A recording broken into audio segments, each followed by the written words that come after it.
So in this video, we're going to talk about the iPad, but specifically the Lego WeDo app that we're going to use to make our robots come to life. So the Lego WeDo app is both a place to find your build instructions as well as a coding platform to get your robots to move, act, spin, do all those sort of cool things. The app itself is free app download, so if your school has your own or want to use your own devices, you can download it on a PC that is Bluetooth enabled. You can also get it from that's from the Microsoft Store, you can get that one. You can get it on the iOS App Store as well to download onto any of your school iPads that you may have. As long as it's if it's too old, you may have some issues with the Bluetooth connectivity, but for the most part, just about any iPad will work. So in your kit, there will be 20 iPads. You will need 10 iPads for this particular part. So let's jump into the app. I will open up our iPad. So once you get here into the app, you'll see this welcome screen. You can get through these introductory screens by swiping your finger across or pressing this little gray arrow here to the right.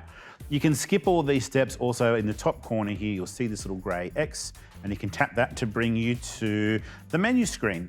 So here on the menu screen, you'll see a few different buttons. You've got Teacher Resources, Classroom Projects, Your First Project, and the My Project section across the bottom. First thing I want to draw your attention to is the Teacher Resources button. That will take you to an external link that will show you, which will provide some extra resources to help you teach in the classroom. There are further links to this. If you tap on this little cog in the top right-hand corner, you'll see this option here. It says Teacher Guide, and that will also provide some extra information to help you use this. I'm just going to tap on the little cog again to go back. You'll also see a button here that says Your First Project. So that is it'll take you to a very quick, simple build with some very, very basic coding, which is that glowing snail, which is the picture you see there on the main screen. The main button that you will use going forward in this program is the Classroom Projects blue button. I'll refer to that again in a moment. Across the bottom of the screen where it says Your Projects or My Projects, you've got the plus for the new project space, and then you've got some previous projects that you may have worked on. I'm going to tap here on the My Projects button, and I'll bring you in here to the coding space. And I'm going to talk you through some of the navigational buttons. So in the top left corner here, you'll see the little Home button. And when I tap on that, it'll take us back to that original screen. So I'll enter back into my project 3, which was the last one I had open. And the next one across the top, this little book here, that will take you into the basic build instructions. It's just the same as that little blue icon that you saw at the beginning in that menu side. And it brings you in here to show you some of the different builds that are available as part of the app. One of the things I really love about this app, it's also self-contained. You do not, as a teacher, you don't need to be an expert in how to code or how to build, because this app will take the students from start to finish. So these top 8 are some really good intro projects that you can get stuck into, because it'll teach the students the basic mechanics on how the Lego WeDo works and how to take what they've learned to do their own open builds later on. Scrolling down the screen, this next batch of projects. These are all also guided ones that bring in a little bit more storytelling and let you tie in really well to some units of work. Scrolling down even further, these ones are open projects where they'll give you some ideas, it'll give you a launching platform into some projects, but it won't necessarily show you how to build it from start to finish, or will it show you how to code it specifically, but it will give you some ideas. So once you've had a go at these projects above, and they're feeling a little bit more confident in their use, these open projects are a really great way to project further and explore and extend the students' knowledge. Because ideally, when it does come to Lego, following the given build instructions is good, but you really see the students shine when they're allowed to explore out. And that way, if you've got 10 different projects working across the room, if everyone's doing their own open build, you're going to get 10 different solutions to a problem. But we'll talk a bit more about that later when we get into project talk. Continuing across the top of the screen, you'll see a little light bulb. If I tap on the light bulb here, now these ones give you some build instructions and some coding instructions, but they're more a bit more into those more confident users, or if you've been at it a little while, it's later in the term. It just shows you some of the mechanics. So if you wanted a robot that could crank, well, there's a how to build the crank part, or it shows you some diagrams at least, as well as a couple of builds of some project ideas. Quite like this earthquake one here, where you build a little earthquake machine and the students have to design something that will withstand that earthquake, and so you can build that mechanism. If you want a robot that walks, a robot that spins, something that may lift, all these different mechanisms that the students can follow to build into their project work. And across to the right of the screen, some of these projects will provide ideas, some of them will provide build instructions. But we'll touch again a little bit later on in the piece. At the top, if you notice next to that light bulb at the top of the screen there, you'll see the ones where it's got the brick. So the brick is highlighted, so that's showing the build instructions. If I tap on the next icon that's got a little play, looks like a little play button, it's going to give you some coding examples on if you want to motion detect, here's some examples on how to do it. If you wanted to detect sound, well, here's some code that will help you detect some sound.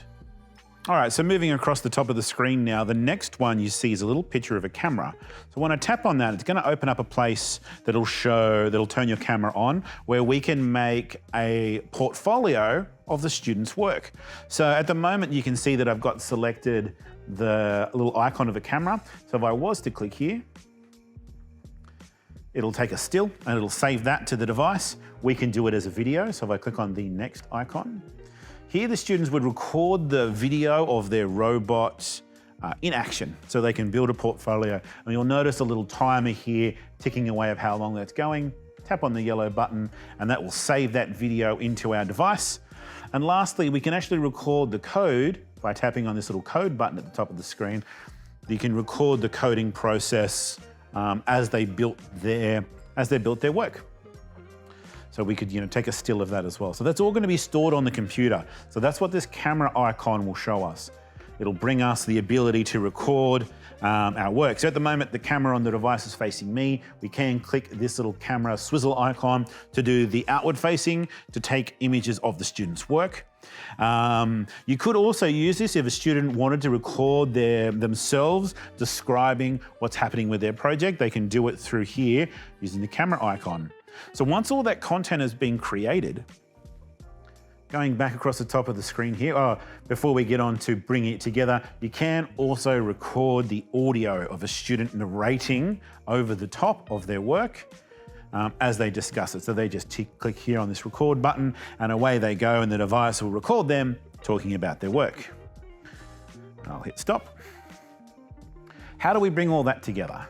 So I'll click on this X, I'm going to go back to the top of the screen and I'm going to click on this pencil. So this is where we build our portfolio. So you'll see a little icon in the middle of the screen. This blue one is to insert a picture. This one will let you add video, and this last one will let us add text. So the pictures and the video that you are likely to use will be the videos and the photos you took under the little camera icon. Same thing, you can bring in that audio from this audio icon here. But you can also add text. So when I tap on that text add, it lets us add some text to the screen. And we can change colors and alignment and things like that, all building into a collection of what the students did in this project from start to finish. Now, it kind of builds it like it's like a slideshow. So if I was to tap here on the little plus, notice I've got two screens here, got two dots. I can move back to the previous one, which just has my text on it at the moment. Or I could click this arrow and move forward to my next screen where I can add the next step in my design process. So the students could record maybe at the end of their lesson, they might spend 5 minutes doing a quick recall or a quick coverage of what they did in this time, save it in their portfolio, and it's something you can have as an assessment task for the end of your unit. This next one, as we go across the top, it looks like if I click on there, it lets you organize your slide, so to speak, into different panels. You might want to have a picture on the left and some text on the right, or some coding above and a description below. That's up to the students. This X will remove any of the screen, so I just tapped on that now and you'll notice it's gone back to one screen only that I'm currently working in. And the last one here with the little arrow pointing out tells us that's our export button. How do you want to ship this out so somebody can look at it as a separate item?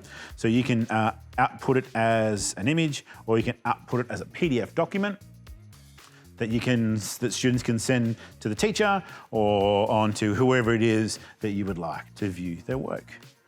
This video is part of a series of support videos all about the kit that you have borrowed. To find the other videos in this series, head to the Learning Library and visit the kit page for the equipment you've borrowed. You can also find the full list of support videos for all of our kit on the YouTube channel. You can also join us in the Yammer community. If you have any questions or you'd like to ask teachers how they've used the equipment in their classroom, then why not join us on the STEM T4L Facebook community? It's a closed group. You can ask teachers how they've used the equipment and also share the work samples that your students have created.